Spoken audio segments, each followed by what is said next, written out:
Welcome to the Stradivari Code, your podcast about the fascinating world of string instruments. Today we immerse ourselves in the magnificent era of the Baroque.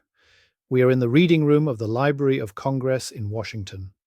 Everywhere there is the scent of old books, history, and the preservation of knowledge. And suddenly, amidst this atmosphere, a musician lifts his instrument, a viola, crafted in 1690 by none other than Antonio Stradivari. This instrument is no ordinary.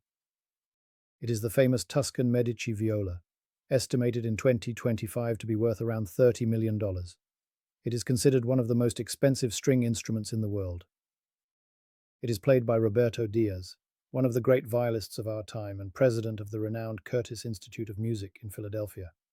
Almost 15 years, this viola has been his musical companion. With her, he has not only performed concerts, but also recorded a Grammy-winning album. Those who listen to him immediately feel that this instrument has its own soul. Many rave about its fine grain, its simplicity, and the beauty of the craftsmanship. Diaz himself describes the sound as incredibly resonant, yet simultaneously compact. Above all, the Tuscan Medici possesses that special something in its tone.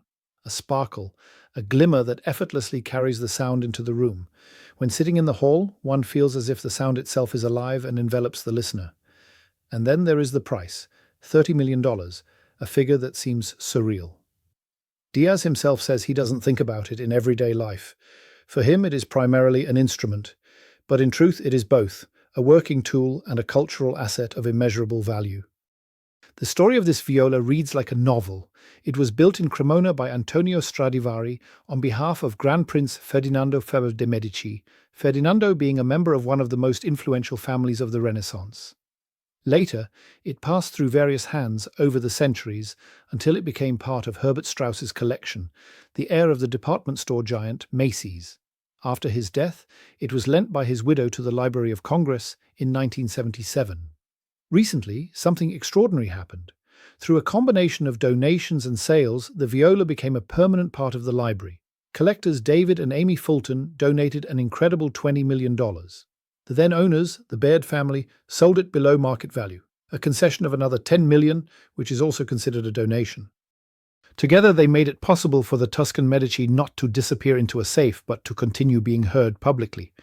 And that is precisely the crucial point. Fewer than a dozen Stradivarius violas are known at all. They are significantly rarer than his violins. But unlike many museum pieces, the Tuscan Medici has remained a living instrument. It has been played, maintained, restored, always in motion, always in sound.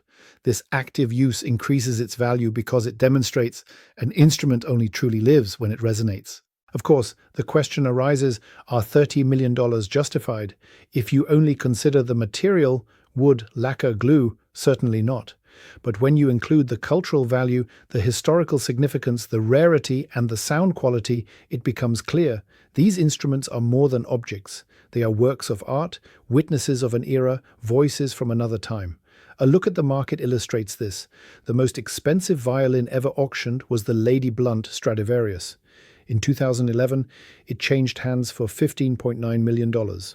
Another viola, the MacDonald, was even offered for $45 million in 2014, but no buyer was found at that time.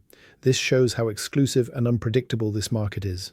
And yet, the trend is clear. Every year, prices continue to rise, not only for the absolute masterpieces like the Tuscan Medici, but also for other instruments by Amati, Guarneri, Guadagnini, or Ruggeri. All of them benefit from the growing interest of wealthy collectors, foundations that aim to preserve culture, and musicians willing to bring these treasures to the stage in connection with their skill. So, what remains for us from this story? Perhaps the realization that there are things in our world that cannot be measured solely by numbers. The Tuscan Medici viola is an example of this. It is valuable because it transforms beauty into sound, because it touches people, because it builds a bridge between the past and the present, and it also shows patronage is alive. Without the generosity of collectors and families, this instrument might have long since disappeared into a private safe. Instead, it remains accessible for musicians, for listeners, for future generations. At the end of the day, that is exactly what gives such instruments their value, not the price in millions, but the fact that they are allowed to continue resonating. That's it for today. Thank you for tuning into the Stradivari Code. Subscribe to our podcast, share it with others, and continue with us on this acoustic journey into the fascinating world of string instruments. Stay interested. See you later.